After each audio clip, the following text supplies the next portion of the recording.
berjalan dalam firman-Mu, hatiku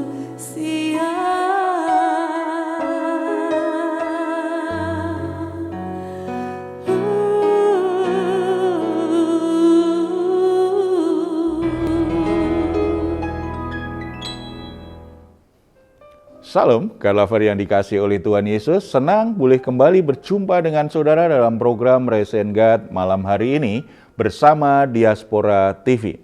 Setelah melewati berbagai kesibukan sepanjang hari ini, mungkin ada situasi yang membuat jiwa saudara menjadi letih lesu dan berbeban berat. Apapun keadaannya, jangan pernah menyerah sebab Tuhan mengundang kita setiap hari untuk mengalami kelegaan. Ini yang dikatakan Tuhan Yesus kepada kita semua. Marilah kepadaku semua yang letih lesu dan berbeban berat. Aku akan memberi kelegaan kepadamu. Mari kita responi undangan Tuhan ini, kita datang kepadanya di dalam doa. Bapa di surga, kami datang kepadamu membawa semua pergumulan kami, masalah-masalah yang masih mengganggu pikiran dan hati kami saat ini.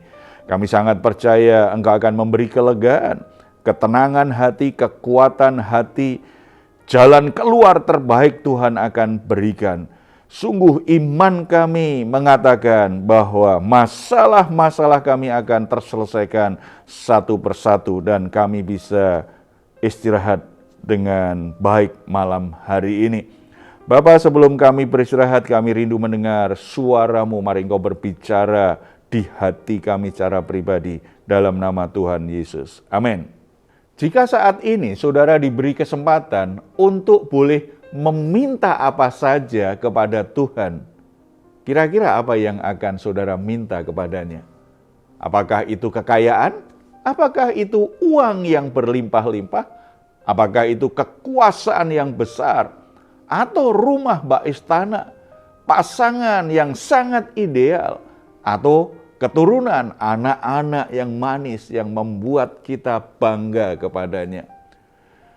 Permintaan apapun itu akan mengungkapkan hasrat hati terdalam kita. Sesuatu yang kita anggap penting, sesuatu yang kita anggap paling utama dalam hidup ini. 1 Raja-Raja pasal 3 ayat 1-15 menceritakan tentang bagaimana Allah memberikan kesempatan kepada Salomo untuk meminta apa saja yang dia inginkan dan Tuhan menjamin akan memberikannya kepada Salomo. Tentu ini kesempatan yang luar biasa, yang sangat langka. Karena Tuhan sendiri yang bertanya, kamu mau minta apa saja, aku akan kasih kepadamu. Kesempatan seperti ini tidak didapatkan oleh semua orang. Mungkin ini hanya Salomo saja. Dan mungkin banyak orang akan memanfaatkan hanya untuk kepentingan pribadinya. Apa yang dia sukai, apa yang selama ini ada di pikirannya, ingin dia wujudkan.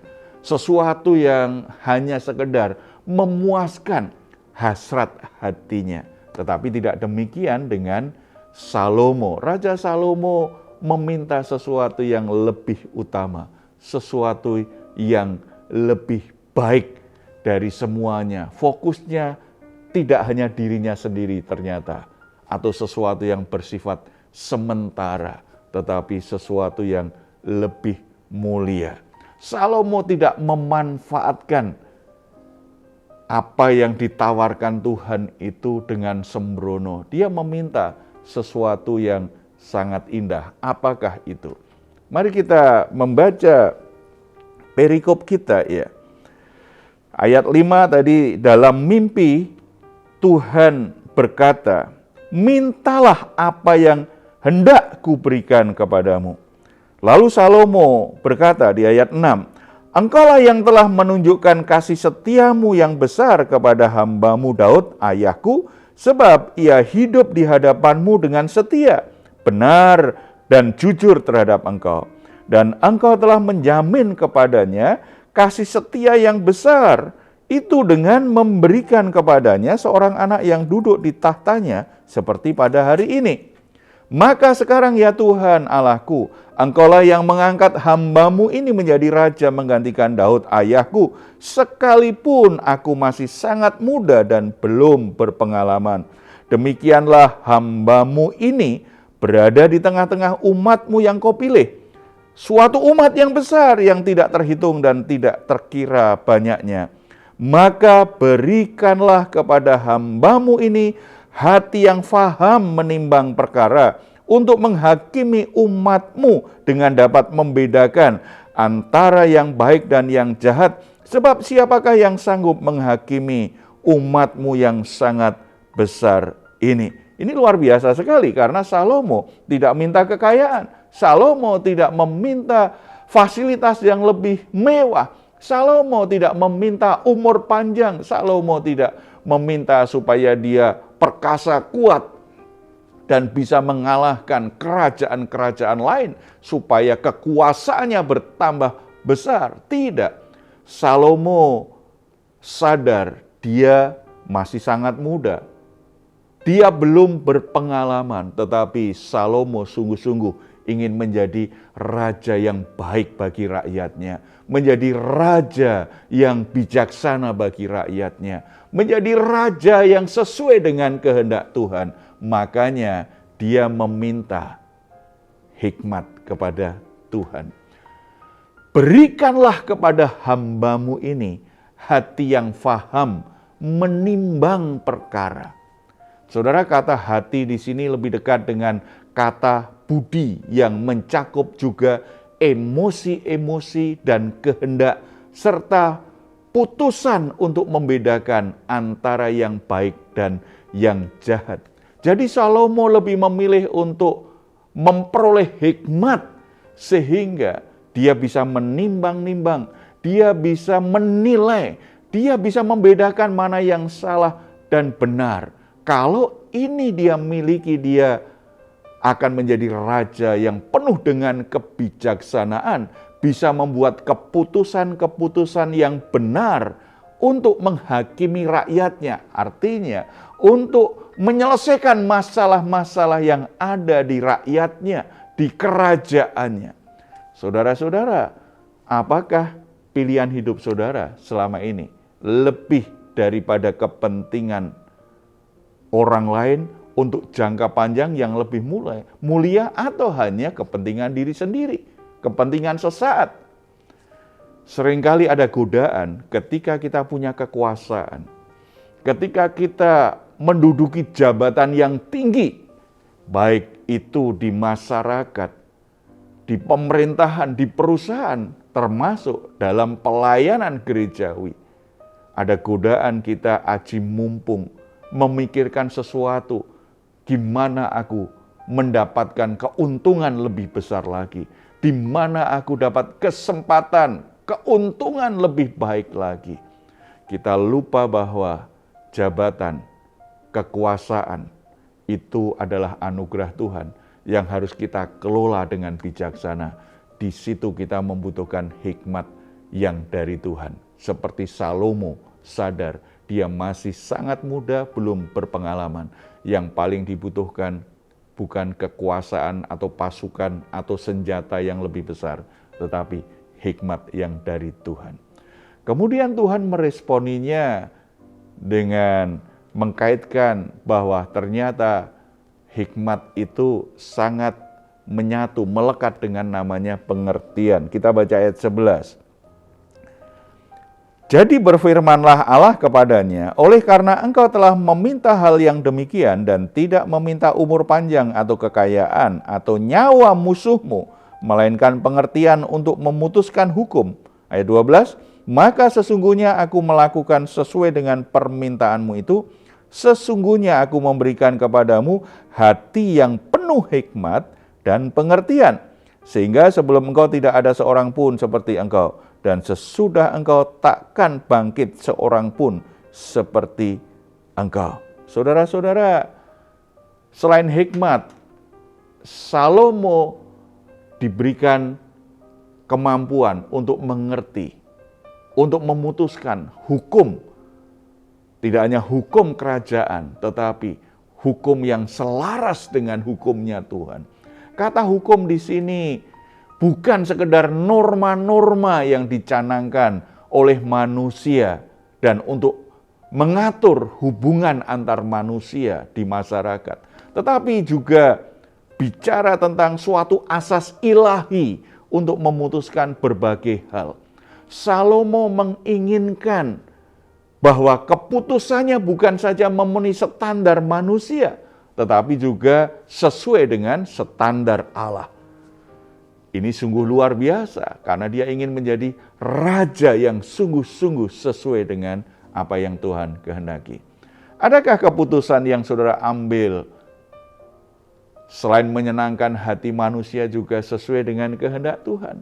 Ketika saudara diperhadapkan pilihan tertentu atau keadaan tertentu, apakah yang saudara pikirkan hanya menyelesaikan masalah supaya hidupmu lebih nyaman, supaya saudara segera keluar dari masalah itu, atau kita berpikir apakah keputusan kita sesuai kehendak Allah?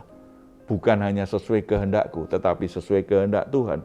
Bukan hanya untuk kepentinganku, tetapi juga membawa kebaikan kepada orang lain. Kalau hal itu saudara kehendaki dan minta kepada Allah, saudara minta hikmat dan pengertian kepada Tuhan, maka saudara tidak hanya menjadi orang yang sekedar pintar di hadapan manusia, tetapi juga orang yang berkenan di hadapan Allah. Sebab kepintaran manusia itu sangat terbatas. Dibutuhkan pengertian yang dari Allah untuk bisa memutuskan hal-hal yang tidak sekedar baik di depan manusia, tetapi juga benar di mata Tuhan. Rasul Paulus juga pernah berdoa di Kolose pasal 1 ayat 9. Kami meminta supaya kamu menerima segala hikmat dan pengertian yang benar untuk mengetahui kehendak Tuhan dengan sempurna. Ini doa seorang pemimpin rohani kepada jemaat. Bukan sekedar jemaat diberkati, lebih banyak lagi harta bendanya, lebih banyak lagi kekayaannya, lebih banyak lagi apa yang berhasil dia dapat dalam pekerjaannya.